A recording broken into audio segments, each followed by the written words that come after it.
Let's talk about classification of offenses in Canada. There are two major classes of offenses in Canada. Number one, summary offenses. Number two, indictable offenses. There's a third category, usually called the hybrid classification. I'll talk about that in a moment. Let's go back to the implication of or why you must know about these classes of offenses.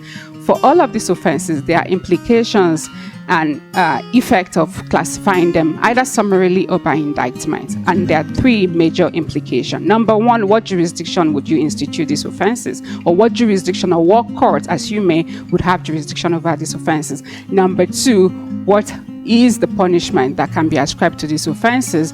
And number three, what are the forms of charges of these offenses? Now, for summary offenses, majorly, you're talking about the Provincial Court of Canada. For indictable offenses, that is a little bit complex, but either the Superior Court of Canada, which can be called the Court of King's Bench, or the Provincial Court of Canada would have jurisdiction. However, when we talk about hybrid offenses, why are we talking about hybrid offenses? It is made hybrid because the Parliament or the government purposely left it as hybrid, giving the Crown or the prosecution the option to elect on how they would like to proceed. Now, when the Crown is making their election, they could either elect summarily or by indictment, and that also has its implication. What are the forms of charges when you're looking into summary conviction or indictable? When you're looking at summary conviction offenses, the prosecution is filing a document we call an information. But when we talk about indictable offenses, what we are actually filing or what the prosecution is filing in court is called an indictment.